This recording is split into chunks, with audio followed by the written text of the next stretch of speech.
जो जैसा कि आप लोग क्लास 10 का यानी कि मैट्रिक का जो आप लोग फाइनल एग्जाम 2025 में दे रहे हो और आप लोगों का पेपर जो है 19 फरवरी के दिन होने जा रहा है बच्चों। तो 19 फरवरी के दिन जो है ना आप लोगों का जो पेपर होगा संस्कृत का होगा। तो प्यारे बच्चों मैं बता दूं, चाहे आपका प्रथम पाली का एग्जाम होने वाला है चाहे सेकेंड पाली का, तो दोनों पाली के लिए हम लोग जो है वायरल क्वेश्चन लेकर के आ चुके हैं। बिल्कुल आप पढ़ लो, 100% आपके एग्जाम में ये क्वेश्चन ना टकराए तो आप मेरे को कुछ भी बोल सकते हो। तो दोनों पाली में ही सेम टू सेम आएगा क्वेश्चन बच्चों। तो पूरा वीडियो को कंटिन्यू अंत तक देखना और आगे का तैयारी वगैरह करना है तो चैनल को एक बार जरूर हो सके तो सब्सक्राइब करके नोटिफिकेशन कॉल भी प्रेस कर लेना, वीडियो को लाइक कर लेना और आप लोग भी वीडियो को शेयर कर लेना सभी दोस्तों में। ठीक है, आइए स्टार्ट करते हैं। तो इसी टाइप का पेपर रहेगा, सेट कर दिए, इसे लेना देना नहीं है, जो भी पढ़ा रहा हूँ पढ़ लो और भी एक दो वीडियो आएगा उसको भी कर लीजिएगा बिल्कुल। और पीडीएफ वगैरह मैं आपको बताऊंगा किस ग्रुप में मिलेगा, उसको पढ़ के जाइएगा और वायरल पेपर भी मिलेगा। ठीक है, तो आइए कंटिन्यू स्टार्ट करते हैं हम लोग इस वीडियो को जल्दी।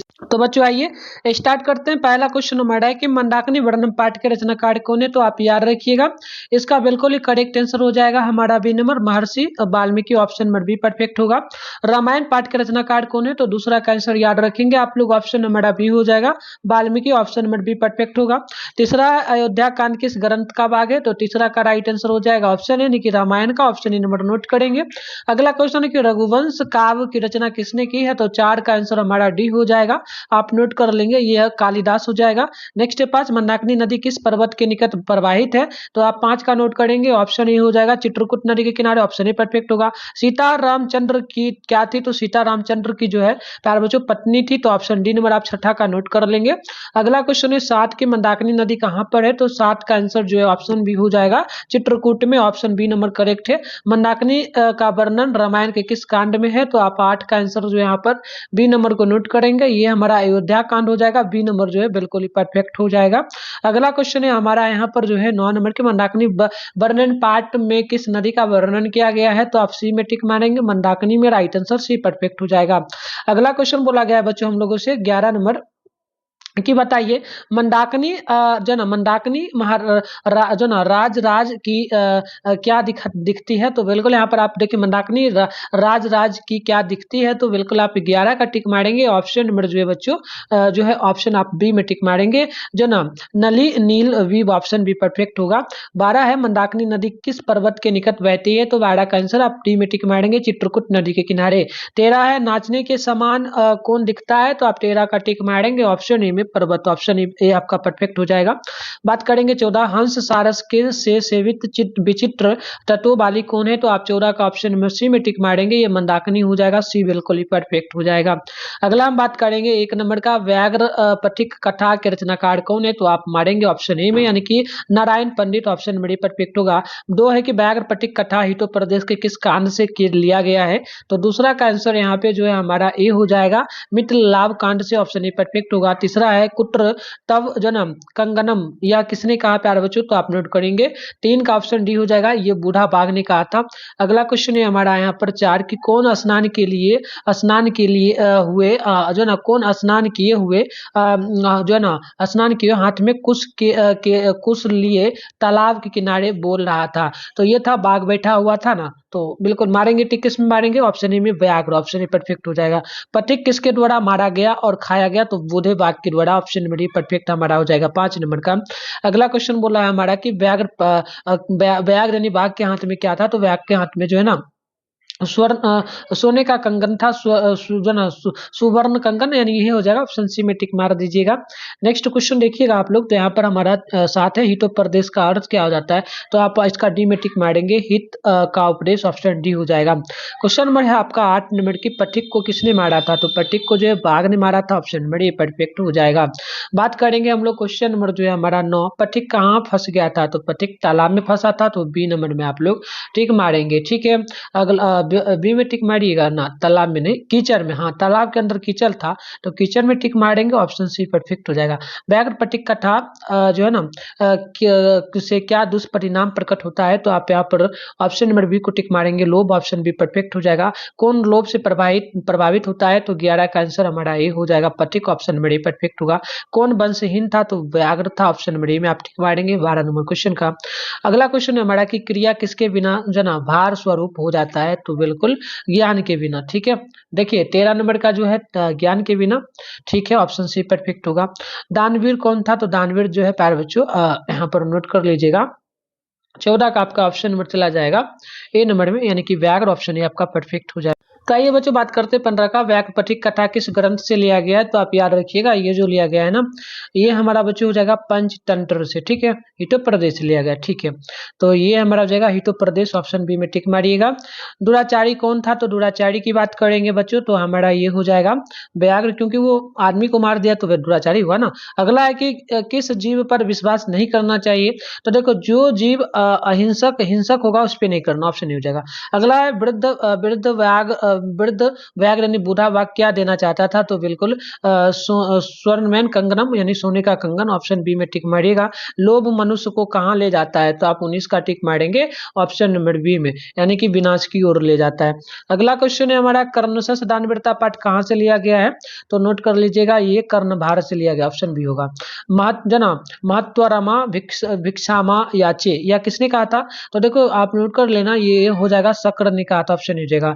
सूर्यपुत्र कौन था? तो सूर्यपुत्र जो है कर्ण था, सी नंबर परफेक्ट हो जाएगा। अगला क्वेश्चन देखो बोला गया आपसे कि भास के कितने नाटक हैं? तो आप नोट कर लीजिएगा टोटल इसमें 13 नाटक होगा, बी नंबर परफेक्ट होगा। कर्ण किसके पक्ष से युद्ध लड़ रहा था? तो 5 का आंसर हमारा ये हो जाएगा कौरव के पक्ष से, ऑप्शन ही परफेक्ट होगा। ब्राह्मण रूप में कौन प्रवेश किया? तो आप 6 का आंसर यहाँ पर मारेंगे बच्चों जो है ए नंबर में, यानी कि इंद्र ने किया था, ऑप्शन ए बिल्कुल परफेक्ट हो जाएगा।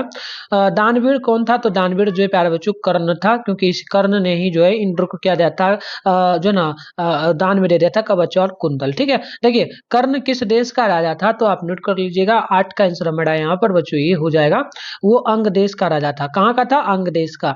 याद रखिएगा कर्ण जो है कवच और कुंडल का अपने शरीर में चिपका के रखता था, इसीलिए अंग देश का वो राजा था। तो ये शॉर्ट ट्रिक है, याद रखिएगा। कर्ण किसका पुत्र था? तो 9 का आंसर हमारा यहाँ पर बच्चों ए नंबर जगह कुंती का, ऑप्शन ही नोट करेंगे। अगला है भिक्षक किस देश में आया था? तो आप नोट करेंगे बी, यानी कि भिखारी। भिखारी किस बेस में आता है? यानी भिखारी के बेस में। अगला कर्ण भारम नाटक किसकी रचना है? तो आप 11 का ऑप्शन नंबर जो है बच्चों यहाँ पर ए नंबर में टिक मारेंगे, भास का। नेक्स्ट है कि समय परिवर्तन के साथ कौन नष्ट हो जाता है? तो 12 का आंसर आप नोट करेंगे। तो बच्चों हमारा ये हो जाएगा ऑप्शन यानी कि शिक्षा। अगला क्वेश्चन है कि अर्जुन किसके पक्ष से युद्ध लड़ रहा था? तो आप 13 का मारेंगे, ऑप्शन बी में पांडव के पक्ष से, ऑप्शन बी परफेक्ट हो जाएगा। कर्ण कवच और कुंडल किसको दिया था? तो बिल्कुल इंद्र को दिया था, ऑप्शन ए नंबर में आप टिक मारेंगे, अभी मैंने बताया था 14 का, ठीक है। अगला क्वेश्चन है 15 की, कवच और कुंडल किसके पास था? तो ये आपको पता है किसके पास था, कर्ण के पास, डी नंबर बिल्कुल परफेक्ट यहाँ पे हो जाएगा।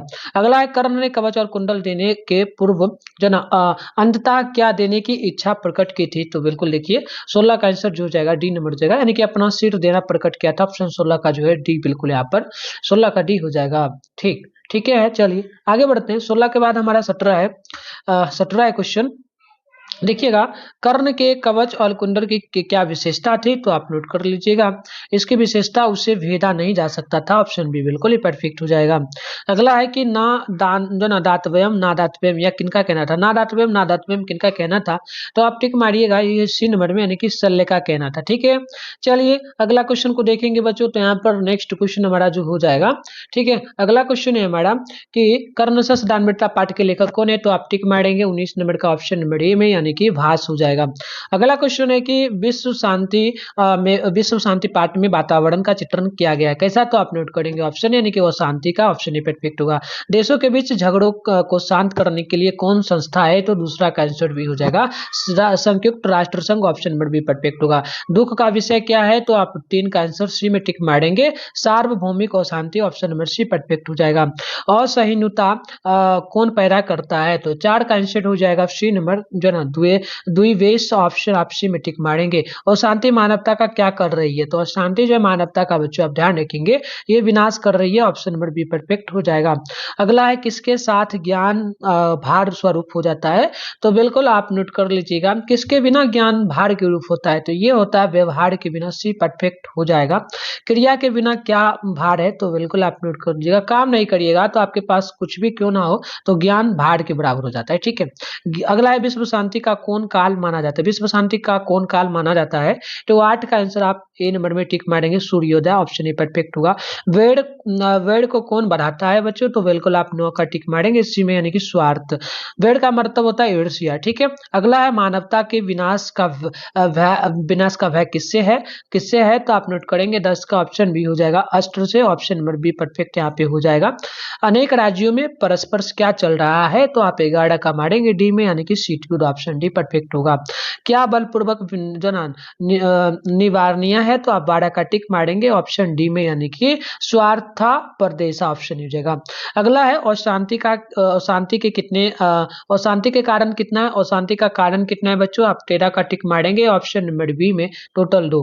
अगला है भारतीय दर्शन का मूल तत्व किससे माना जाता है? तो 14 का आप ऑप्शन ए में टिक मारेंगे, शांति को। और शांति सागर के तत्वों के बीच कौन स्थित है? तो आप 13 का ऑप्शन नंबर डी में टिक मारेंगे, संसार। अगला है उदार चरित्र बारे क्या मानते हैं? तो आप ऑप्शन सी में टिक मारेंगे, वसुवेद कुतुम जो है ना, कुतुम कर्णम, ऑप्शन नंबर सी यहाँ पे होगा, ठीक है बच्चों। आइए अगला क्वेश्चन है हमारा, भारतवर्ष में किसकी महती परंपरा सुनी जाती है? तो टिक मारिएगा ऑप्शन सी में, यानी कि शास्त्र का, ठीक है। अगला हमारा जो क्वेश्चन हो जाएगा, वर्ग में कौन प्रवेश करता है? तो वर्ग में जो है प्रवेश किया था शिक्षक, ठीक है। राम प्रवेश राम के बारे में पढ़ा आपने। किसके 6 अंग है? तो बच्चों आप नोट करेंगे, ऑप्शन डी होगा, वेद का। छात्र किसका अभिवादन करता है? तो आप नोट करेंगे, शिक्षक का, ऑप्शन ए परफेक्ट होगा। अगला है शास्त्रकारा पाठ किस शैली में है? तो 5 का आंसर हमारा सी हो जाएगा, प्रश्नोत्तर शैली में, सी नंबर परफेक्ट होगा। किसका व्याकरण प्रसिद्ध है? तो 6 का भी हो जाएगा, पाणिनि का, बी नंबर परफेक्ट हो जाएगा। ज्ञान का शासक कौन होता है? तो 7 का आंसर हो जाएगा, शास्त्र, ऑप्शन ए परफेक्ट होगा। मनुष्य को कर्तव्य और अकर्तव्य का बोध कौन कराता है? तो 8 का आंसर ही हो जाएगा, शास्त्र, ऑप्शन ए परफेक्ट होगा। वेदांग कितने हैं? तो 9 का आंसर आप बी में टिक मारेंगे, total 6, option number be perfect होगा। उच्चारण क्रिया का कौन बोध कराता है? तो 10 का आंसर हमारा यहाँ पे भी होगा, कल्प कराता है, ऑप्शन नंबर बी बिल्कुल ही परफेक्ट हो जाएगा। आगे जब बात करेंगे हम लोग 11 नंबर का, निरुक्त के रचयिता कौन है? तो निरुक्त के रचयिता कौन हो जाएगा? तो ये हो जाएगा यास्क, ऑप्शन नंबर डी होगा। अगला है क्वेश्चन नंबर 12, छंद के रचयिता कौन है बच्चों? तो आप नोट करेंगे सी, यानी कि पिंगल। अगला है ज्योतिष के रचयिता कौन है? तो ज्योतिष का रचयिता हो जाएगा सी नंबर, ये हो जाएगा लगधर, ऑप्शन नंबर सी में टिक मारेंगे आप लोग 13 नंबर क्वेश्चन का। अगला है 14 की कर्मकांड के रचनाकार कौन है? तो 14 का भी हो जाएगा गौतम, ऑप्शन बी परफेक्ट हो जाएगा। अगला है संख्या दर्शन के संस्थापक कौन है बच्चों? तो आप यहाँ पर नोट करेंगे 15 का ऑप्शन नंबर हो जाएगा कपिल, ऑप्शन ए परफेक्ट होगा। योग दर्शन के संस्थापक कौन है? तो 16 का आंसर भी हो जाएगा पतंजलि, ऑप्शन नंबर बी बिल्कुल ही परफेक्ट हो जाएगा। न्याय दर्शन के संस्थापक कौन है? तो 17 का आंसर आप सी में टिक मारेंगे, Gautam, option number C perfect हो जाएगा। अगला वैशेषिक दर्शन के संस्थापक कौन है? तो 18 का आंसर हमारा यहाँ पे जो है डी आ जाएगा, यानी कि जैमिनी। एक सेकंड, जैमिनी कैसे आएगा बच्चों? यहाँ ना कनाद हो जाएगा, ठीक है, डी में टिक मारेंगे। अगला है मीमांसा दर्शन के संस्थापक कौन है? तो 19 का आंसर हमारा यहाँ पे डी हो जाएगा, जैमिनी। अगला है वेदांत दर्शन के संस्थापक कौन है? तो 20 का आंसर आप टिक मारेंगे, ऑप्शन डी में, यानी कि बदरायन, ऑप्शन नंबर डी परफेक्ट हो जाएगा। कृषि विज्ञान को किसने लिखा? तो आप 21 का टिक मारेंगे, ऑप्शन नंबर बी में, यानी कि Parashar, option number be perfect होगा। आर्यभट्टी नामा के रचनाकार कौन है? आर्यभट्टी नामा को किसने लिखा है?